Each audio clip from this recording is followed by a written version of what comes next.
Hello and welcome everybody to the Twins Off Daily podcast brought to you by twinsdaily.com. I am Sweet Lou Hennessy and I am gathered here with the hooligans down at twinsdaily.com. We got my friend Cody Schoenman over here. What's up, Cody? Hey, how's it going? So last time we recorded, that was before the winter meltdown.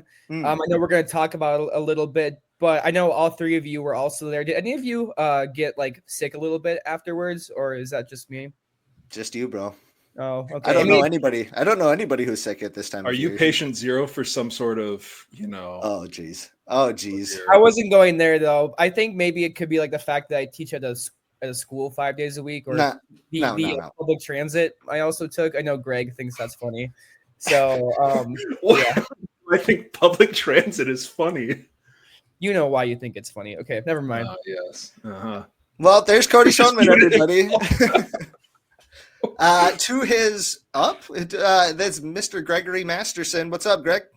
Hey, there's like stories like the Hatfields and the McCoys, where there's like dueling families. If you watch like the new Game of Thrones series, it's like the Blackwoods and the Brackens, these families who are feuding for like so long that nobody even knows why. And I just got to say that we have Jamie Cameron on today, and I'm supposed to hate him, and I don't actually remember what our beef is at this point. We've been trying to get him on for so long, but I do want to tell a really quick story about the winter meltdown. Perfect. Before we kick it over to Jamie, it was actually like 5 minutes before I met Jamie. I was talking to Dan Hayes, and Matthew Leach, the new beat writer for MLB.com, was there. And he turned around and introduced him to me. And Dan, I'm going to toot my own horn really quick here. Dan was kind of gassing me up like, this guy's funny. You're going to get a lot of him, whatever. Yeah, sure he did. And so Matthew's like talking, we're like just, introducing ourselves. And I kid you not, I want to give out a shout out to, I think his name is Twins Nachos, comes up to me. He looks at me. He like walks into this conversation. He was completely unrelated. He was just walking through. He looked at my name tag and went, oh, and he walked up and he shook my hand and said, sir, it's a pleasure to meet you. I love your tweets.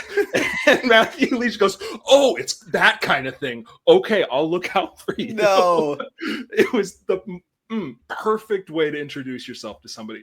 I would highly, highly recommend finding somebody to like walk around and do that for you. It's amazing. You absolutely slipped that kid a 20. I'm not going to be convinced otherwise. Shout out TC Nachos or whatever your name is. Yeah, I'll check your Venmo and I'll see who you paid $20 to on the night of the meltdown. But hey, that brings us to, like Greg said, we got the pride of Twins Daily in the house, and that's Mr. Jamie Cameron, Prospect Papa of the website. What's up, dude? What's going on, guys? Did you like that, Prospect Papa? I love it. I love it. Okay. It is a pleasure to be here and have the opportunity to be berated by you all in person as opposed to via social media. So this is a treat. Thanks for having me. We're actually pretty pleasant, like in person. We talk a big game. We slither a big snake, but you know what? I don't know. Can I say one thing, Lou, before we move on? Yeah. Okay. If you were in a Cybertruck in downtown Minneapolis, oh dear, around 11 o'clock on Saturday night, I'm not going to say what happened, but just want to know we apologize.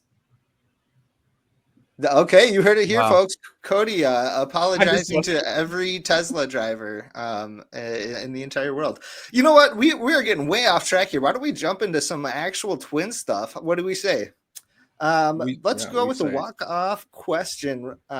So in honor of this massive basketball trade that happened over the weekend, in case you didn't know, Luka Doncic traded for Anthony Davis.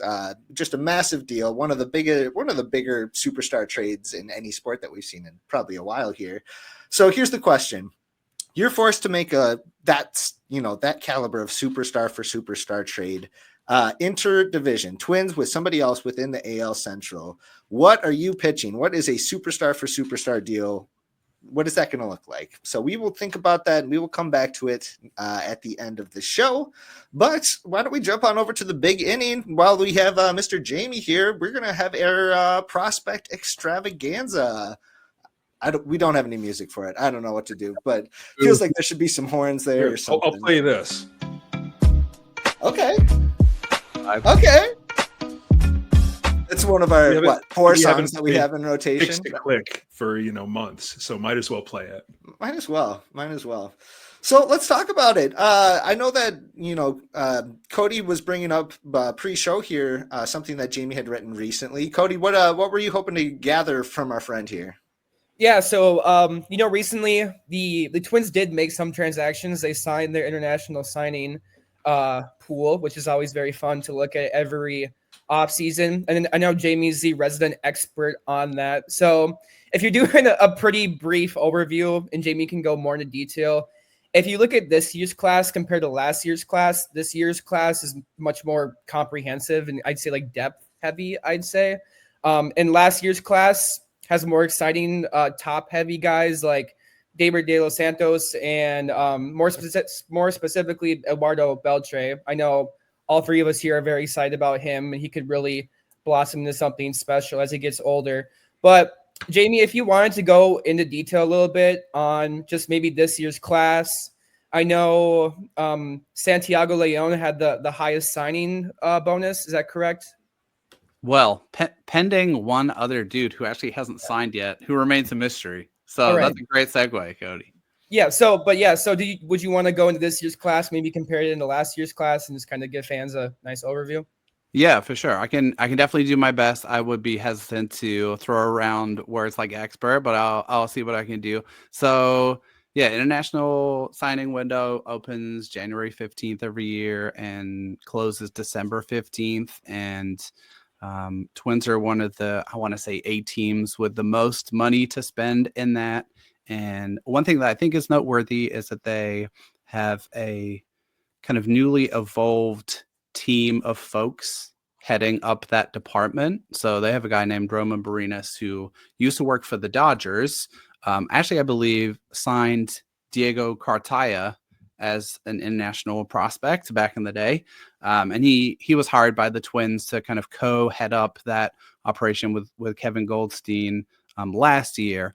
And so we're kind of on this cusp of transition between these two different regimes. And I think a lot of what we probably see in this class is a good number of dudes that were connected with the Twins and had verbal agreements with the Twins before that transition happened still. But I do agree, like, it's a pretty big class for the Twins. It's like geographically diverse. It's positionally diverse.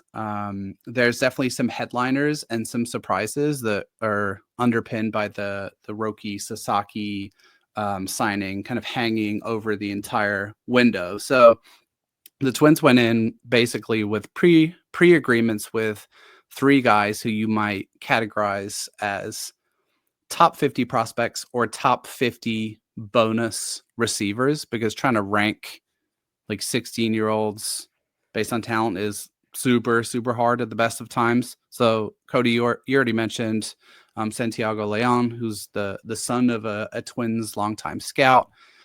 Carlos Tavares is another guy who's reportedly supposed to have a bonus somewhere in the like 1.2 to 1.4 million range. He's like a power hitting outfield type profile out of the DR. The fun mystery is that he actually hasn't signed yet.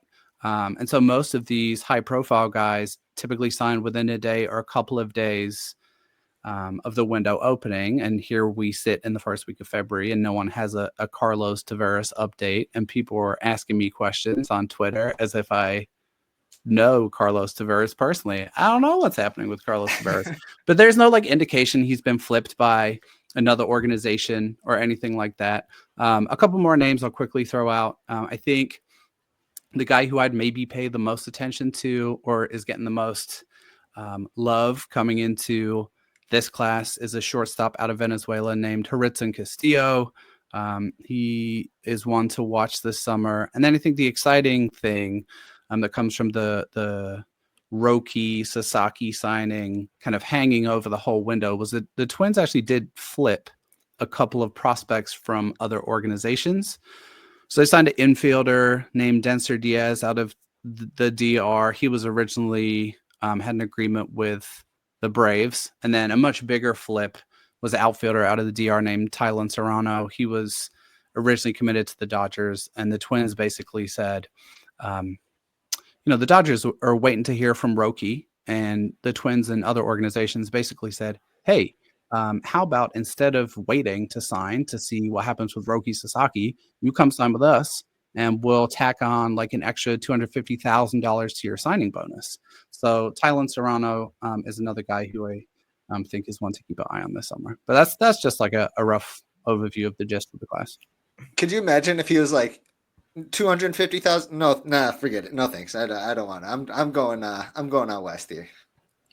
It's a lot of money when you're 16 and you're making that first agreement when you're in like 8th grade or whatever. So it's a wild system. It's crazy. I mean, it sounds like the Twins waiting out the market and then getting bargain bin shopping done at the end. I mean, that's just basically what we've got everywhere. So it doesn't surprise me at all. Did you get your fill on that, Cody, with the international class? Anything to follow up with? I know in your piece too, you mentioned that Santiago Castellanos was a really prominent name people should be excited about. I know overall, there is kind of like a common theme of like obviously countries that players sign from out of Central America. But I know that you noted that this year was pretty like prominently Venezuelan heavy. Like, is there a specific reason as to why so many players came out of Venezuela this year? Like, do the Twins have like a pretty like pronounced presence? Because I know like Pablo Lopez is from there. I know the Twins didn't sign him internationally, and like Johan's from there too. So like, is there kind of like a, is there something there, or is it kind of just like happenstance? I think it like for me, it's happenstance just because I don't have enough insight into saying it's something more. But I do think it's worth like what you're saying is worth, if you're like deep in the weeds on this stuff, is worth monitoring over the next couple of years. Because I think what you're going to see by like 27, 28 is guys that this regime are the ones that kind of sought out and scouted. And so maybe their preferences will change. Like the Brewers are really heavy in Venezuela and have had a lot of success there. But the guy you mentioned, Cody, I feel like is maybe going to be your new favorite international guy. Castellanos is like I think a 17-year-old right-hander out of Venezuela. And right around when the Twins got their agreement with him, he went through this massive like velo pop. And now his fastball is like touching 97, 98 miles an hour as a 16, 17-year-old, which is crazy stuff. So I don't think there's anything necessarily to read into that yet. But I do think like they should leverage those relationships, right? I think they actually had Pablo down at their international complex on signing day, talking to the players, imagining how cool that would be if you're signing on the dotted line and becoming a pro player, to have someone like that who you probably looked up to for a number of years being down there with you. That's pretty cool. Nice. I've got a question actually about the international class. Why don't we see any like like English baseball players? Like, why isn't like I don't know, Nigel Dickens or I don't know, Rupert Spooner? Why don't we ever hear about those guys? Don't bring Spooner into this, please. Yeah. It's just a matter of time, Greg. You just got to be patient with it. One of these days, Rounders will get back over the pond. There I you mean, go. did you see the jerseys from the last World Baseball Classic for Great Britain? That was just like it was like a straight Word document of Times New Roman right across. Yeah, really Britain. bad. Like they were definitely made at like a place that makes like copies as opposed to like by some reputable sporting goods store. Yeah. Bad. Wasn't there a star player like Trace Thompson? Oh Yeah, yeah, I mean, he was on one of those. I mean, all the UK players are just like, who can I like what grandparent, right? Can I like trace their lineage back to Very the loosely. UK? Yeah. Yeah, what's Josh pretty Willingham up to? Exactly. That's a Welsh one. Anyway, what do we think? Greg, you have a certain a player type that you're very drawn to, and do you care to elaborate on that a little bit? Yeah, it's really good to understand what your personal blind spots are. My personal blind spots are mostly just big dudes who ding dongs. And I think that I don't know, Joey Gallo was here in Minnesota for, I don't know, 5 months, did not make the full season. But I don't know, Miguel Sano, a few years before that, we just, we're kind of lacking right now on this Twins team in big dudes who ding dongs. So I've got some names I want to run past you. I want you to tell me your outlook on these big dudes who ding dongs. All right. Okay, I'm so excited. Okay. Do you think that there's any chance that Brandon Winokur puts on some weight and becomes a big dude who dings dongs? I think he's gonna ding dongs, but is he ever gonna put on the weight to be like a thick 6'6" guy and do it? I don't know that he is. Brandon Whitaker is such an interesting dude. So like when he came out, the Twins paid him a ton to sign, like $2 million in like the 4th round, and he got like back of the 1st round money. And then they never like debut their prep guys, right? The year they're drafted. In between his draft summer and his full debut in 2024, he like did training of like his running gait. Because if you see a Brandon Winokur video from like 3-4 years ago of him sprinting, it looks like a baby giraffe trying to run, and yet he's incredibly fast. Did he get drafted at 18? Was he like a young 18? I don't remember his. I think his entire season last year was age 19, so he would have had to be. It is hard to be like a 6'6" plus person at 18 and attempt to just run and look normal. I'm just going to say that. I'm saying it's a testament to his incredible athleticism that he looked funny running and was like still, and it just like is like an incredibly gifted athlete. And so I don't know. He's not skinny either. He's more like lean, I feel like is the word. But I don't know if he's ever going to be, husky in the way that you're looking for, Greg. I think that's tough. He can be built. I'm okay with that. Speaking of which, I mean, we can't have this conversation without Carson McCusker. Do you think he's going to be in the big leagues this year? Yeah. I think he has a chance. And that's another fun one, right? Like the Twins do better than almost everybody signing guys that did not get drafted and just like finding these interesting players like McCusker or Peyton Eels. How tall is McCusker? 6'8", I want to say. 6'8", that's insane. 6'8", 250. That's impossible. That's just like impossibly tall, and it makes me wonder. Like, I mean, he's really hit. Yeah, you are that tall. No, I'm not. I'm taller. Impossibly tall. See, you're taller. His height is impossibly tall. I do. Yeah, I don't know. He has to match at AAA, right? Because I don't like. There's going to be a lot of guys getting chances, I would think, in front of him, including like one of the best prospects in baseball in the Twins outfield at some point in short order. But I definitely think McCusker has a chance. He has like legit plus power. I don't know a ton about what his defense looks like. I can't imagine he's super spry bopping around the outfield. But I would think he has a chance to at least get a shot in the big leagues next year. To build off something you brought up or somebody you brought up on the whole other end of the spectrum, Peyton Eels, he is 5'5". And recently, Foolish Bailey had a video posted about him on YouTube that's kind of blown up. I think it has like 50,000 views in like 4 days. I falsely attributed Jamie to sharing that in the daily Slack, and then I had to take it back and apologize. And True Blood actually DM'd me and said, you kind of got to lock in. Like you got to figure it out. You got to stop, giving credit to the wrong people. Right. Nobody's ever going to take you seriously as an insider until you start crediting people. But I know Zips is pretty high on him this year. Do you think Eels could make a impact on the Twins this season, given their lack of depth at second base? So he both like checks a lot of boxes that you need to check, and is walking a little bit of a tightrope offensively in terms of being a regular contributor, in my opinion. Right. So like he is really short. Not that matters. The Twins like love short kings. He does not hit the ball hard. Like he just does not hit the ball hard. But he does a lot of other things really, really well. Like he gets on base at a really high clip. He makes really good swing decisions. He has really excellent bat to ball skills. He's shown really solid defensive versatility in his time, like at like 4 levels last year. I think he'll get like 60 games in St. Paul to start the season. And then it's just a matter of opportunity presenting itself at a time when he's still being productive, right? Like maybe someone gets injured, maybe the Twins make a trade sometime between now and then.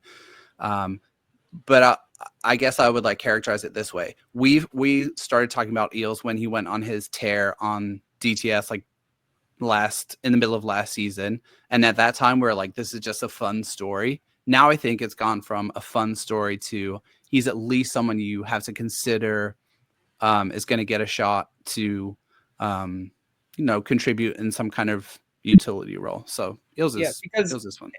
If you look at it right now, I mean, Brooks Lee could, maybe be hurt again, or he could struggle again.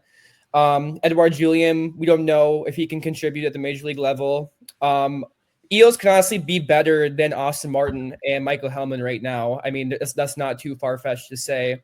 I know he has a pretty contact skill profile, a low strikeout rate, but also like he brings the element of somebody who could like wreak havoc on the bases. Mm-hmm. I know like last year in St. Paul, I think he had like at all 4 levels, he has something like 23 steals. Like he actually, I think he had more than that. Yeah, I know, but like the Twins don't have that right now, besides Willie Castor and Byron Buxton in theory. So it could be interesting to add that element to the 26-man roster. Okay, he has to have. So let me ask you guys a question real quick. Let me throw a question back to you guys real quick, if we can stay on Eels for a second, or like the Twins like young hitters, because we were talking about this the other week, right? And saying there's so many guys who maybe you once felt confident about, either as a prospect like Brooks Lee, or a guy who came up and had a great debut season like Eddie Julien. How do you guys feel about that crop of like pre-ARB young talent the Twins have? And are there guys who you feel either very confident are going to become solid, consistent big league regulars, or like conversely, you're like out on one of those guys from like the Julien, Miranda, Lee crop of like young infield dudes? I'm really curious on collecting opinions on that. I'm probably buying stock right now on Brooks Lee. I'm thinking, I really think that shoulder injury that he was kind of trudging through to finish the year, I think that really contributed to his, kind of going downhill there. So I'm probably buying more stock in Brooks Lee than the other guys that you mentioned. Yeah, I'm actually pretty insecure. I'm not super confident about. I am insecure as a person, but I'm also not confident. I'm not confident about that core of players. Like, and even if you add in Deshaun Kersey into the mix too, like if you look at Kersey, Lee, Miranda, Julien, Hellman, I mean, these are all guys who are either expected to be starters or primary depth pieces, right? And this is kind of where I have this like kind of like thought in the back of my mind, like, oh no, this could be another 2021 season where we have these guys who can't contribute, and then Lewis gets hurt, or Correa gets hurt, or Buxton gets hurt, and then like it's, oh no, we have 2 good guys in the lineup, and the rest of it is just like AAA guys. Like I'm worried that could happen this season, and I know it's probably not rational, but at the same time, like I am fairly uncertain of the primary depth pieces, and there is a realistic, path where none of those guys really contribute at a even average rate this year, at least. I mean, long term, I'm optimistic about Lee's future, but yeah, I mean, I think it could turn sideways for this year's team pretty quickly, and I hope not. But I mean, that is a possibility, I think.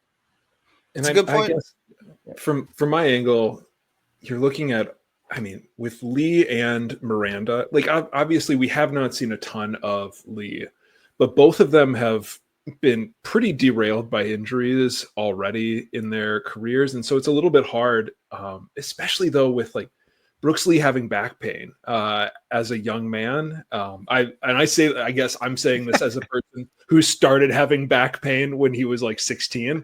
There were days that I got out of bed and I could not like grab something off the floor, and I know that like affected me. It has affected me for a long time. And so like whenever I hear back pain, I like my skin starts to crawl, especially like back spasms. It's like those are things you have to kind of manage. They'll never fully go away, probably. It is strange that like so many of these guys are like second baseman, and it's like if just one of them can like kind of figure it out right now, you have a lot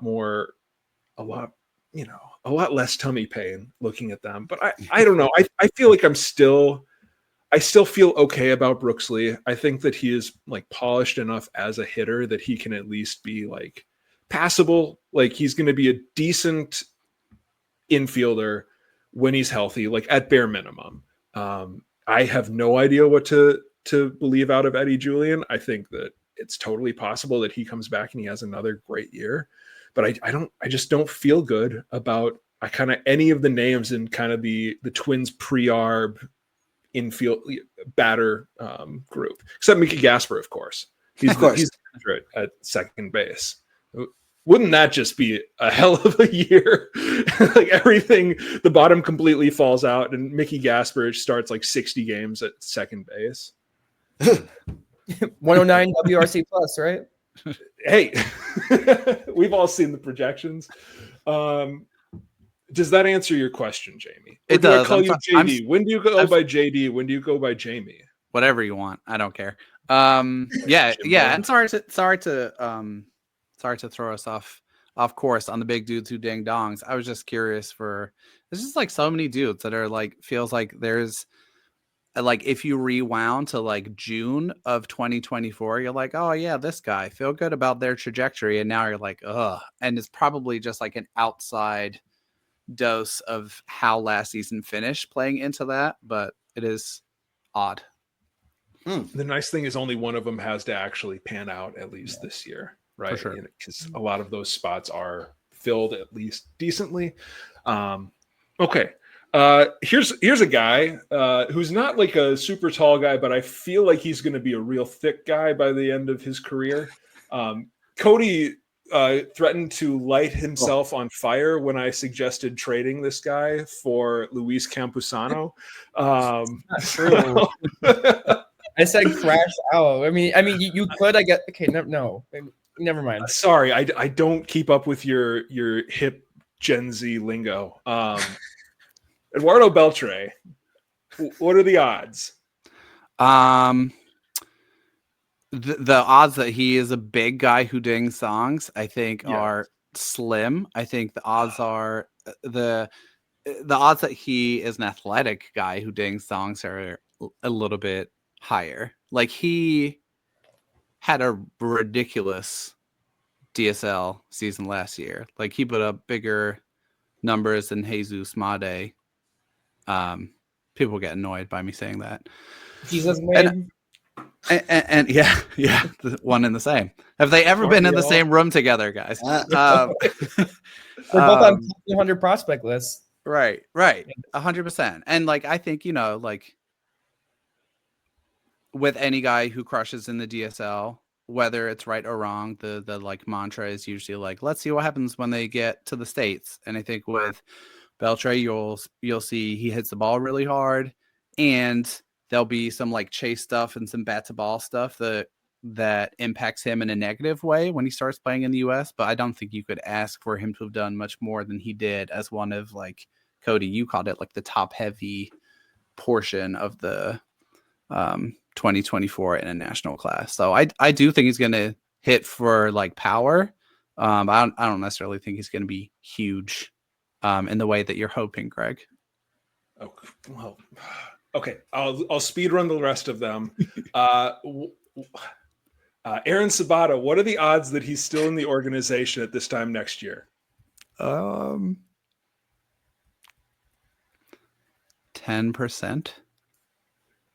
Okay. I think like, does anyone want to go take a race on that? I think we're We're nearing the end. 10% that he's in the organization whatsoever. So 9 times out of 10, you think by the end of this spring, probably. He's, we're nearing Keone Cavaco territory. Oh, are we? Because Sabato was 2020, right? Yeah, he's 2020. He's 25 right now. Okay. Yeah. Oh, he's just a baby, please. Okay. Really quick. Here's the last one. I've got 3 names for you, and I'm just gonna ask you, who do you think has the best bet to just take a major league at bat at some point in their career? Okay. I'm gonna go with. Oh no, I lost the third one. I guess I'm gonna go with 2. Kalai Rosario or Junior Severino. Who's got the better chance to have a single major league at bat? Oof. I guess I'll go Rosario because I feel like if Severino was going to have his major league at bat, that should have happened already. He's had stretches of crushing at AAA. Rosario, there's some interesting components to his profile beyond the fact that he hits the ball really hard, but he missed a big chunk of time, and they sent him back to the AFL this year. And so I would go with him just because time is more on his side than it is with Severino. And I just feel like Severino's had some like incandescent stretches already at AAA. And I think they're both not particularly polished defensively, but Rosario has a little bit of a longer runway, I think. What percent chance do you think you'd give of having a MLB at bat? Yeah.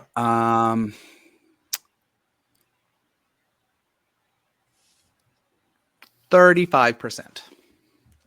I appreciate that you're really enunciating the word percent right now. I keep trying to catch you in that. But is that the whole purpose? Not the whole purpose, but Greg literally just went through like 5 different extra names just to hear you say for percent. 10 minutes. Okay. I practiced before I came on, Greg. Okay, so we brought up being on the wrong side of time here, and I'm afraid that we are too. So why don't we boogie on over? We will give Jamie a little break from speaking. That was a lot of talking in these 20 minutes that you were talking about here. So well done, my friend.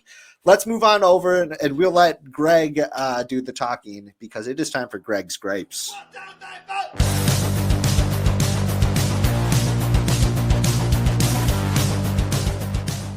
Jamie, did you know that Greg actually played that intro? That's his voice. He's all the parts of it, actually. Truly talented man, Mr. Jamie would never believe that because he thinks absolutely I'm a not. hack. Well, he's got that right. Proceed with the gripes. Yeah, you know what? Let's jump right into them. Everybody, it is Greg's Gripes. You can always count on Greg to have something grinding his gears. This is his session to get it all off his chest. Greg, you have the floor, my friend. Okay, I've got I think they're both pretty quick. It's a double gripe. So we are all familiar with the term seeing the forest, or something the forest missing the forest for the trees, right? We're all familiar with that, including myself. Basically, you are too obsessed with kind of like the details to understand kind of the big picture.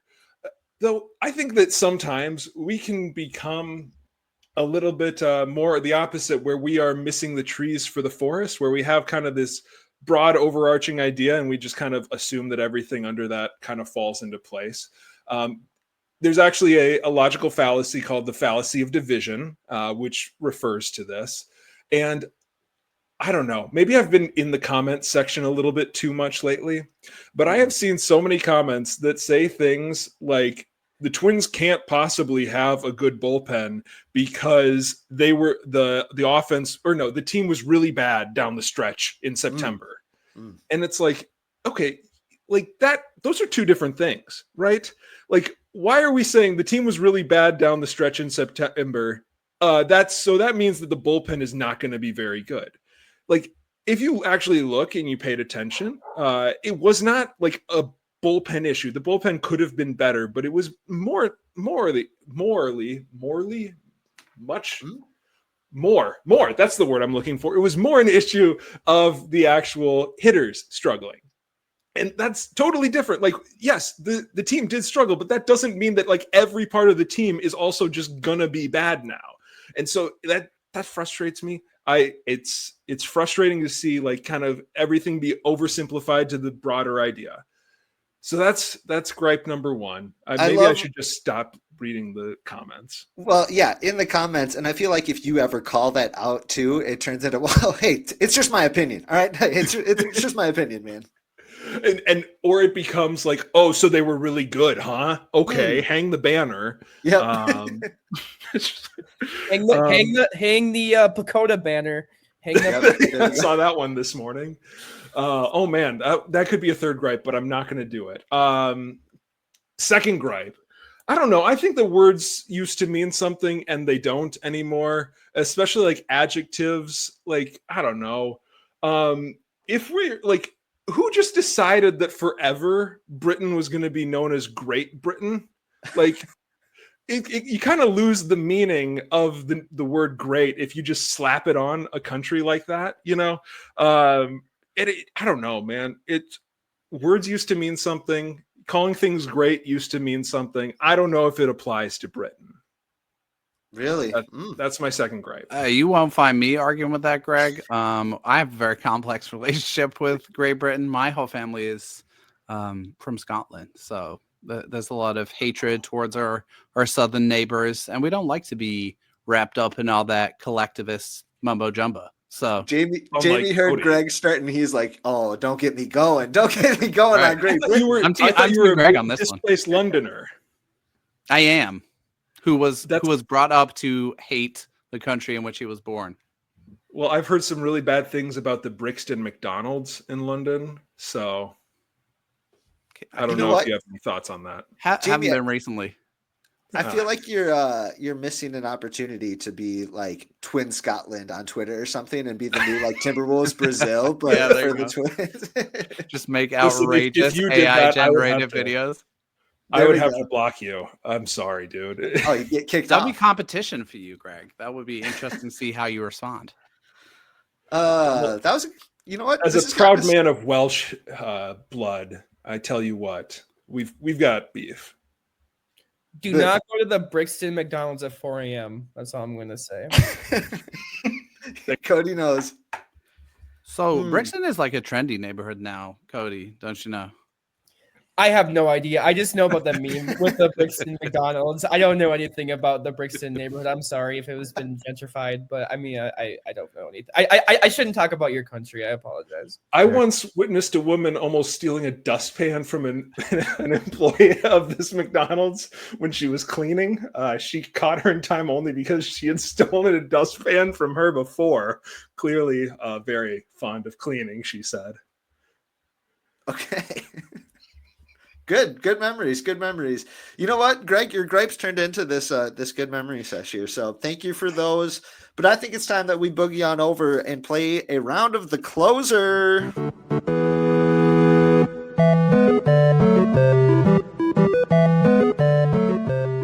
Okay, so we are going to do an edition of Blind Lineup. I believe this is Jamie's first time playing Blind Lineup with us, so it's very exciting.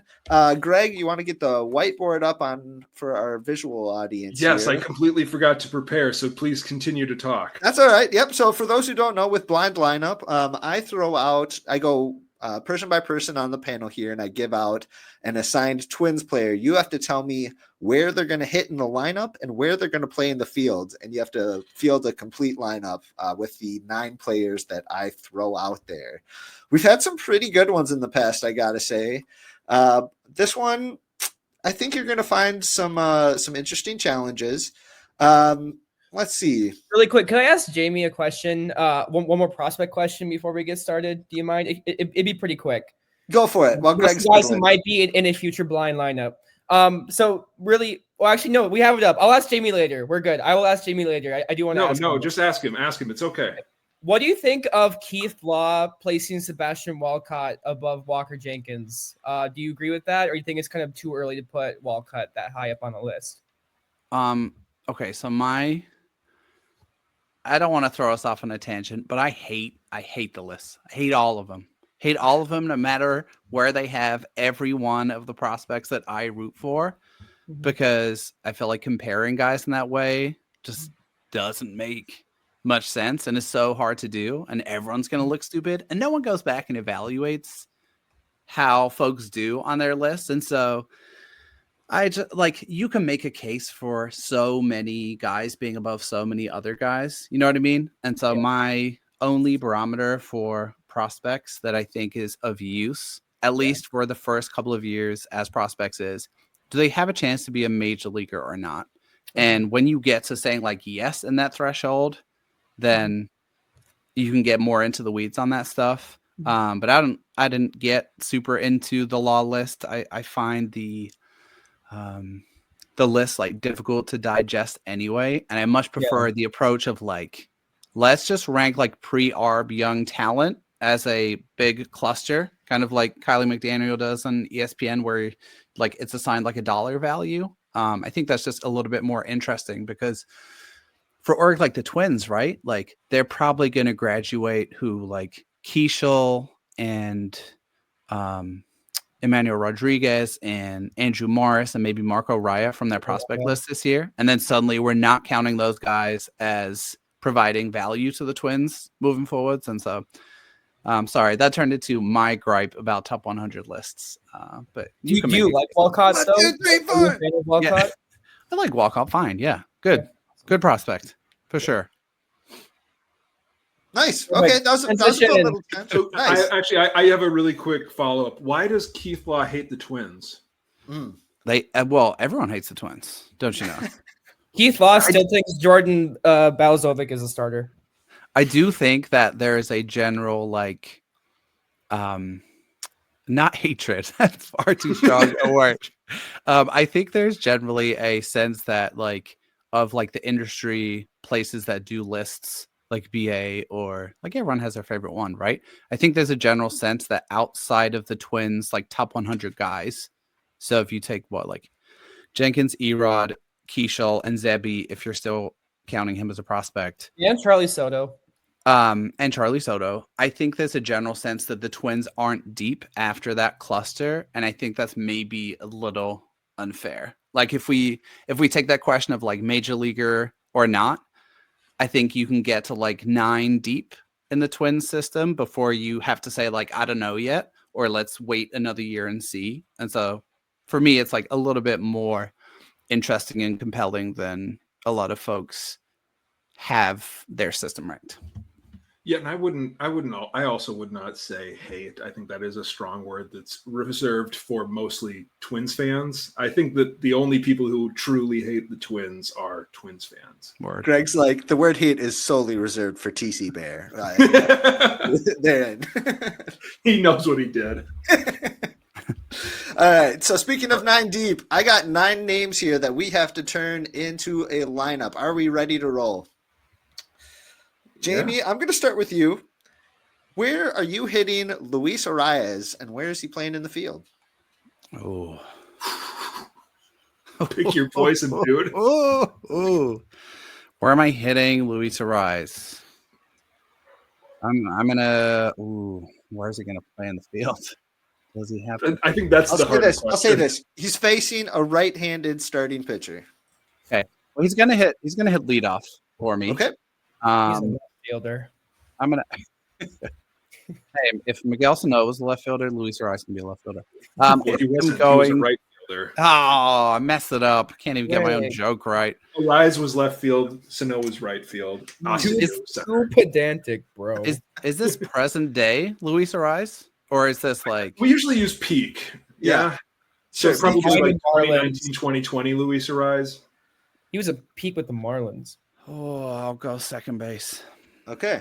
Luis Arias. I'm trying to take I'll let you into my strategy. I'm trying to take a risk because I'm hoping there's a big doo-doo dings dongs. There we go. Hey, that's pretty smart. Okay, so Cody, you're next. Your player, big dude Dings a lot of dongs. Ben Revere, baby.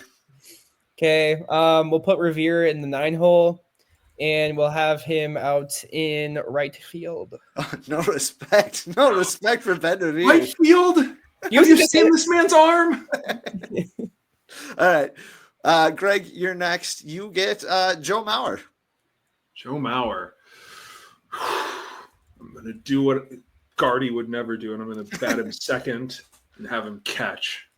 Wow. Okay, you did not set up Jamie very well for Christian Vasquez. Oh, That's a second baseman. he has played first, second, and third. Yep. But he's not a big dude. Who dings dongs. He's just a big dude. He's also DH'd.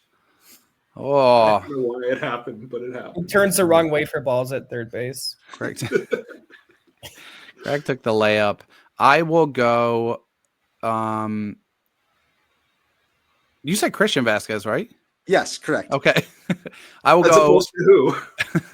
I will what, go. What other Vasquez did you have in mind? Jose. All the Vasquezes from international prospect lists just flowing through my brain. We will go. We will hit him in the 8 hole, and he is going to play first base. First base. Okay. I like it. Cody, you're next. You have Delman Young. All right. We'll put Delman in the 5 hole and throw him in left. Okay, that's pretty safe. Pretty safe. Greg, you have Jim Thome. Jim Thome. Okay, we've got. Oh dear.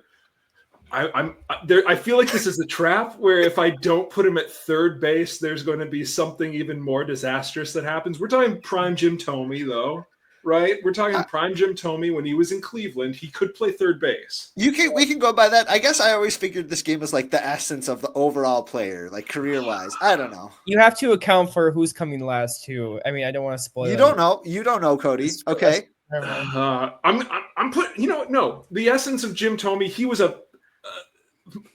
he played third base. Okay. All right. He's going to bat cleanup and play third base. I feel like this is a trap. It's going to be like Penta Maeda. It's going to be one of these names. No. Okay. So Jamie, you're next. You get Willie Castro. Super versatile. I just want to say that Greg's had 2 layups. And this has a chance to be the worst defensive team in the history of baseball.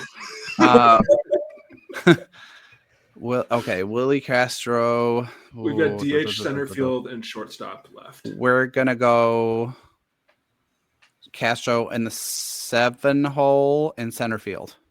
Oh, no. Right. Oh. Okay. Cody, I hope I've made someone's life difficult.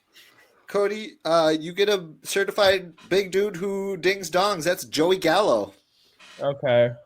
Okay. Shortstop for DH, dude. Okay. Gallo in the 3 hole at DH.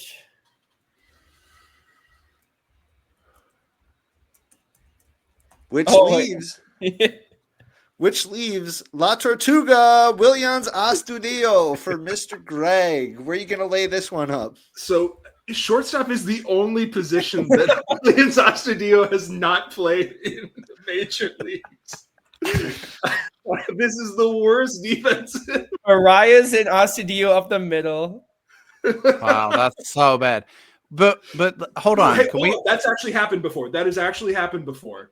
Williams Astudillo and Luis Arias have played up the middle together at least in one occasion in 2019, and it might have been twice, where Astudillo was playing second base and Luis Arias was playing shortstop. We got to pull some footage. It absolutely happened. Do we get to like unpick what we would have done differently with this lineup? Because I don't know that there's not a good solution. I feel absolutely not. Okay, but for our listening audience who can't see the visual here, this is the lineup that the guys came up with. Leading off and playing second base is Luis Arias. Batting second and catching is Joe Mauer. Batting third at designated hitter is Joey Gallo. Hitting cleanup at third base is Jim Thome. Batting fifth in left field is Delman Young. Batting sixth, playing shortstop, is Williams Astudillo. Batting seventh in center field is Willie Castro. Batting eighth at first base is Christian Vasquez. And batting ninth in right field is Ben Revere. Guys, I don't know. How many games is this team winning in a 162 game season? 85. They play in the American League Central. Let me make that clear. I think that this is the most difficult set of guys that you have put together for us. Yeah. We're definitely like the Mauer was a trap, but like I'd like to really quickly defend myself about putting Jim Thome at third base. Would you? Yeah. Okay. So Cody, who put Castro in center field? Me. Jamie did. Okay. We were to rewind that and we put Jim Thome at DH, which is where he should have gone. If Jamie still put Castro in center field instead of shortstop or third base, we would have basically had the same deal where Joey Gallo would have been playing third base. Yeah. Yes. Yeah. Which is basically the exact same scenario as Jim Thome, because they both came up as third baseman and could not cut it. Hindsight, man. It's crazy, right? This Did was a Gallo very ever good play one, third Luke. for the Twins? I don't think he did, right? Who? Gallo, did he ever play at third for the No, Twins? I don't think that he's played third since like 2018. Okay. He's still available, if I'm not mistaken. I need to, after we're done here, do a quick sum of the like career defensive war of this cluster of players. Nice. Okay. Take out Mauer. You got it up right now? I do not. I do not. This is homework for me later. Okay, good. Your next episode in like 2028, we'll have you back. There you go. We'll bring up these names here. Greg will be long gone by then. Hey, we don't do the podcast anymore. Okay, Grandpa, let's get you back in. I don't know. That might be a good place to end things, guys. This has been very fun to have Mr. Jamie in. Hey, let's go to our walk-off question really quick. Why do you do this every week? Because I forget about them every time. You just hate hanging out with us. You're trying to get us out the door so fast. That's true. I have another thing after this. I got another podcast. It's another thing.